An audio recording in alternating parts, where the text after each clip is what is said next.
Assalamualaikum warahmatullahi wabarakatuh. Kami dari kelompok 9 akan mempresentasikan tugas kami yang berjudul Sistem Informasi Jasa Layanan Servis Sepeda Motor. Sebelum masuk dalam pembahasan, saya akan memperkenalkan anggota dari kelompok kami. Yang pertama, saya sendiri Sylvia Himatul Aliyah, NIM 202053067. Yang kedua, Keiza Nasyawa Sahara Syasi dengan NIM 202053071. Kemudian yang ketiga, ada Salma Aulanisa dengan NIM 202053076. Dan yang terakhir ada Anggi Nur Indah Lestari dengan NIM 202053106. Pembahasan yang pertama yakni paparan sistem. Paparan sistem itu biasa kita kenal sebagai alur atau langkah-langkah. Di sini saya akan menyebutkan paparan sistem dalam jasa layanan sepeda motor. Yang pertama, konsumen mengambil nomor antrian. Kemudian yang kedua, konsumen bertemu service advisor dan menjelaskan keluhan pada sepeda motornya.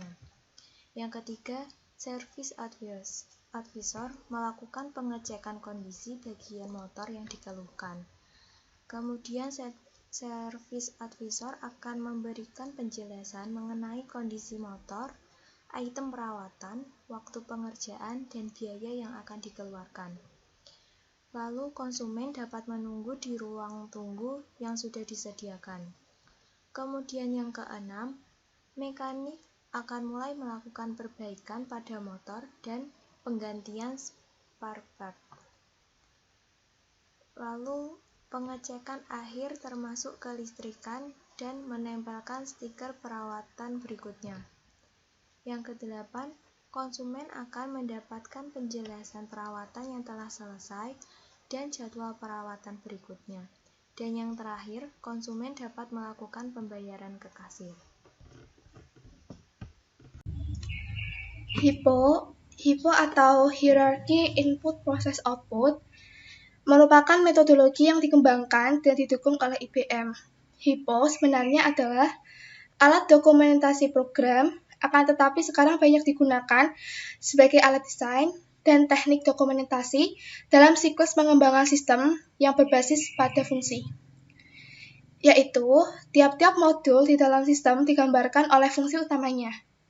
Berikut ini, HIPO Sistem Informasi Jasa Layanan Servis Sepeda Motor. Di sini ada menu. Menu terdiri dari input, transaksi, laporan, dan exit. Input sendiri ada beberapa macamnya.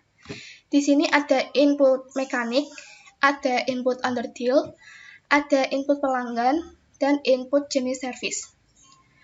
Lanjut transaksi. Di sini transaksi itu berupa service dan underdeal. Laporan service dan underdeal. Lalu exit. Diagram konteks servis motor. Diagram konteks adalah diagram yang sederhana yang menggambarkan hubungan antara entiti luar, masukan, keluaran dari sistem. Diagram konteks biasanya direpresentasikan dengan lingkaran tunggal yang mewakili dari keseluruhan sistem. Di sini ada diagram konteks servis motor. Sistem informasi servis kendaraan. Konsumen memberikan formulir data dan keluhan konsumen kepada servis konter. Konsumen juga akan mendapatkan kartu servis dan nota pembayaran servisnya. Setelah itu, servis konter akan memberikan laporan penjualan spare part, laporan servis, dan stok buku cadang kepada pimpinan. Servis konter juga akan memberikan data konsumen dan keluhannya kepada mekanik. Servis konter juga akan mendapatkan nota pembayaran servis dan data kerusakan dan penggantian spare part. Di sini juga ada mekanik. Mekanik akan membenahi perusakan dan mengganti spare part-nya. Setelah itu, mekanik akan memberikan data perusakannya dan penggantian spare part-nya kepada servis konter. dan pimpinan akan mendapatkan laporan stok buku cadang, laporan servis, dan laporan penjualan spare part. Sekian dari diagram konteks servis motor. Selanjutnya ada DFD Sistem Informasi Jasa Layanan Servis Sepeda Motor. DFD level merupakan penggambaran sistem sebagai jaringan kerja antar fungsi yang berhubungan satu dengan yang lain dengan aliran dan penyimpanan data. Berikut ini merupakan DFD Sistem Informasi Jasa Layanan Servis Sepeda Motor. Yang pertama, konsumen melakukan pendaftaran servis dengan mengisi data-data konsumen. Kemudian akan menghasilkan data dari konsumen tersebut. Setelah itu konsumen melakukan pengisian kartu servis, menghasilkan kartu servis dan keluhan dari konsumen. Setelah itu kendaraan konsumen akan diservis, apakah akan melakukan penggantian spare part atau tidak. Setelah itu akan menghasilkan data servis. Setelah data servis dihasilkan, akan menghasilkan nota pembayaran servis.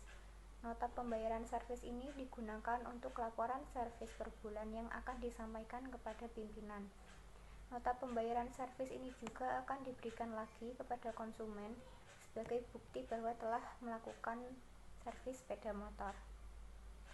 Itu dia DFD dari jasa layanan servis sepeda motor. Itulah beberapa pembahasan yang dapat kami sampaikan. Apabila ada salah kata dalam menjelaskan materi, kami mohon maaf yang sebesar-besarnya. Sekian dari kelompok kami. Wassalamualaikum warahmatullahi wabarakatuh.